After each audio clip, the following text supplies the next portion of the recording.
Shri advocate K S Arunkumar, ഈ ആദായ നികുതി കൊടുക്കുന്ന കാര്യത്തിൽ അത് അവിടെ പ്രഖ്യാപിച്ചിരിക്കുന്ന ചില കാര്യങ്ങളിലാണ് ഷാബു പ്രസാദ് ഉൾപ്പെടെയുള്ളവർ വലിയ ആശ്വാസം കാണുന്നത്. കേരളത്തിലുള്ളവർ കണ്ടില്ലേ, നിങ്ങൾക്ക് വരെ പ്രയോജനമെന്ന് എന്നോട് ചോദിക്കുന്നു. വസന്ത് നേരത്തെ പറയുന്ന കേട്ടോ അവർക്കും പ്രയോജനമുണ്ടെന്ന്.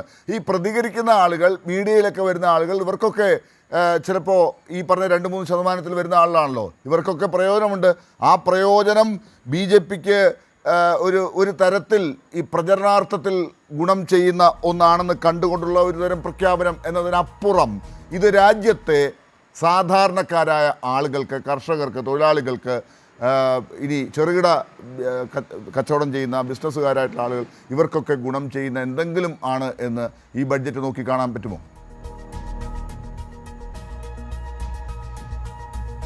ഇവിടെ മറ്റൊന്നും പറയാൻ അവസരമില്ലാത്തത് കൊണ്ട് BJP കേന്ദ്രീകരിക്കുന്നത് ആദായ നികുതിയുടെ ഈ പരിധിയിലുണ്ടായിട്ടുള്ള വർധനവിൻ്റെ കാര്യം മാത്രമാണ് അവർ അവരുടെ ബജറ്റിൻ്റെ ഒരു നേട്ടമായിട്ട് ചിത്രീകരിക്കുന്നത്.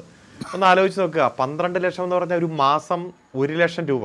അതായത് മറ്റെല്ലാ ദൈനംദിന ചെലവും കഴിഞ്ഞ് ടാക്സബിൾ ആയിട്ടുള്ള എമൗണ്ട് 1 ലക്ഷം രൂപയോ അതിലധികമോ ഉള്ള എത്ര പേരുണ്ട് ഇവിടെ? ഇൻകം ടാക്സ് കൊടുക്കുന്ന ഈ രാജ്യത്തെ ജനസംഖ്യയുടെ ശതമാനം വെറും 2%. 98% ഇൻകം ടാക്സുമായിട്ട് ഒരു ബന്ധമില്ലാത്ത ആളുകളാണ്. അപ്പോൾ ആ 2%-ൽ തന്നെ 1 ലക്ഷം രൂപയിലധികം മറ്റെല്ലാ ചെലവുകളും കഴിഞ്ഞ് ടാക്സബിളായി കൊടുക്കാൻ ശേഷിയുള്ളവർ അതിൽ വളരെ ചെറിയ ശതമാനമേ വരുള്ളൂ. ഈ 2%-ൽ തന്നെ ഒരു ചെറിയ ഭാഗം മാത്രമേ വരൂ. അവർക്ക് ഗുണകരമായേക്കാം. പക്ഷേ അത്തരത്തിലുള്ള ഒരു കാര്യം പറഞ്ഞ് ഈ ബജറ്റ് വലിയ എല്ലാവർക്കും ഗുണകരമാണെന്ന് ചിത്രീകരിക്കുന്നതിനെ എങ്ങനെയാണ് നമുക്ക് അംഗീകരിക്കാൻ കഴിയുക? ഇപ്പം ഇന്ന് എത്ര മോശമായിട്ടുള്ള പരാമർശമാണ് കേന്ദ്രമന്ത്രി തന്നെ പറഞ്ഞത്.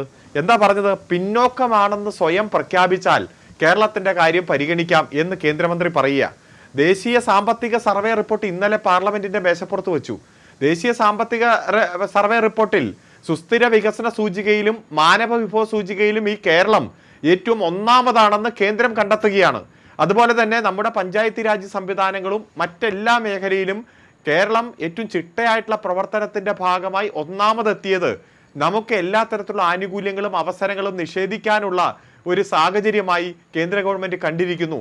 എന്നിട്ട് നമ്മൾ സ്വയം പറയണം നമ്മൾ പിന്നോക്കാവസ്ഥയിലാണെന്ന് പറഞ്ഞാൽ നിങ്ങളെ പരിഗണിക്കാമെന്ന് കേന്ദ്രമന്ത്രി പറഞ്ഞാൽ ഈ മലയാളികളോട് ആകെ മാപ്പ് പറയേണ്ട സാഹചര്യമല്ലേ നമ്മുടെ മുന്നിലുള്ളത്? എല്ലാം പോട്ടെ, പ്രധാനമന്ത്രി തന്നെ ഈ ഓഗസ്റ്റ് മാസം 10-ാം തീയതി കേരളത്തിൽ വന്ന് ഈ രാജ്യം കണ്ട ഏറ്റവും വലിയ പ്രകൃതി ദുരന്തങ്ങളിൽ 3ാമതായ വയനാട് സന്ദർശിക്കുകയും ദുരിതാശ്വാസ ക്യാമ്പുകളും ദുരന്ത മേഖലയും എല്ലാം സന്ദർശിച്ച് ഞങ്ങൾ കേരളത്തോടൊപ്പം ഉണ്ട്, ധൈര്യമായിട്ടിരുന്നോളാൻ പറഞ്ഞു. അതിനുശേഷം 7 ദിവസം കഴിഞ്ഞ് ഓഗസ്റ്റ് 17-ന് നമ്മൾ ഡീറ്റെയിൽ ആയിട്ടുള്ള റെപ്രസെന്റേഷൻ കൊടുത്തു. ഈ നാടിനെ പുനർനിർമ്മിക്കാൻ വേണ്ടിയിട്ടുള്ള പാക്കേജുമായി ബന്ധപ്പെട്ടുള്ള ആപ്ലിക്കേഷൻ കൊടുത്ത് ഏകദേശം 6 മാസമായിട്ട് നമ്മൾ കാത്തിരിക്കുകയാണ്. വയനാടിന് വേണ്ടി ഒരു നയാ പൈസ ഇതുവരെ കേന്ദ്ര ഗവൺമെന്റ് തന്നോ? നമുക്ക് 2 തവണ 145 കോടി രൂപ വീതം തന്നു, അത് വയനാട്ടിനാണ് എന്ന് തെറ്റിദ്ധരിപ്പിക്കുകയല്ലേ?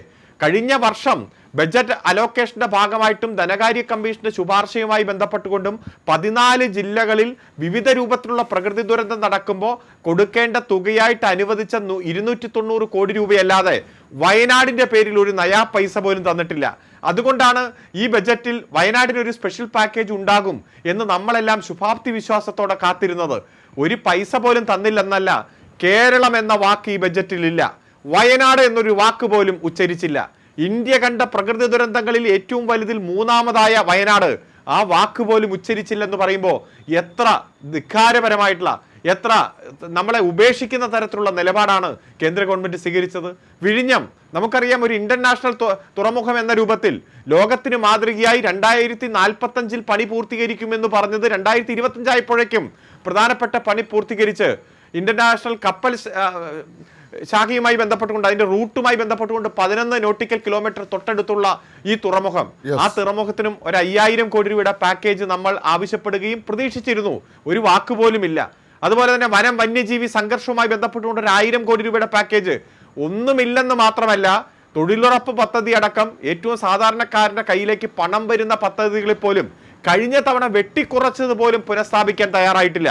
സാധാരണക്കാരന്റെ കയ്യിലേക്ക് പണം വന്നാലല്ലേ അത് വിപണിയിൽ പല രൂപത്തിൽ മുടക്കപ്പെടൂ, സാമ്പത്തികമായിട്ടുള്ള ക്രയവിക്രയം ചംക്രമണം നടക്കുകയുള്ളൂ, ആ പണം വീണ്ടും വീണ്ടും ചക്രം നടത്തി സാമ്പത്തിക മേഖല ഉത്തേജിക്കുകയുള്ളൂ. അത്തരത്തിൽ ഒരു നിലപാടും സ്വീകരിക്കാതെ ഇവിടെ 2% ജനങ്ങൾ ആദായ നികുതിയുമായി ബന്ധപ്പെട്ടുകൊണ്ട് അതിൽ ഏറ്റവും സാമ്പത്തികമായി മുന്നോക്കം നിൽക്കുന്നവർക്ക് കിട്ടുന്ന ഗുണത്തെ അങ്ങ് ഊതി വീർപ്പിച്ച് ഇതാണ് ഈ ബഡ്ജറ്റിന്റെ പ്രത്യേകത, ഈ ഇന്ത്യയിലെ ജനങ്ങൾക്ക് മുഴുവൻ പ്രയോജനം എന്ന് പറയുമ്പോൾ 98% ആളുകൾ ഇതിന് പുറത്താണ് എന്നിട്ട് പറയുകയാണ്, എന്നിട്ട് കേരളത്തിൽ നിന്ന് അവിടെ പോയി കേന്ദ്രമന്ത്രി ആയിരിക്കുന്ന ആള് പറയുകയാണ്, മാധ്യമങ്ങളോട് പറയുകയാണ്, ഇത് എല്ലാത്തിനും പിന്നിലാണ് ഞങ്ങൾ ഇതിന് പുറകിലാണ്, വിദ്യാഭ്യാസത്തിന് പുറകിലാണ്, റോഡില്ല ഞങ്ങൾക്ക്, അതല്ലെങ്കിൽ ഈ പറയുന്ന ഒരു കാര്യവും ഞങ്ങൾക്കില്ല എന്ന് പറഞ്ഞാൽ ഞങ്ങൾ അതൊക്കെ നോക്കി കമ്മീഷനൊക്കെ പോയി അന്വേഷിച്ചിട്ട് പറയാം, റിപ്പോർട്ട് കൊടുക്കും, എന്നിട്ട് തരാം എന്നാണ് കേന്ദ്രമന്ത്രി ജോർജ് കുര്യൻ പറയുന്നത്. ഷാബു പ്രസാദ്, ഞങ്ങൾക്ക് മനസ്സില്ല ഞങ്ങൾ പിന്നിലാണെന്ന് പറയാൻ.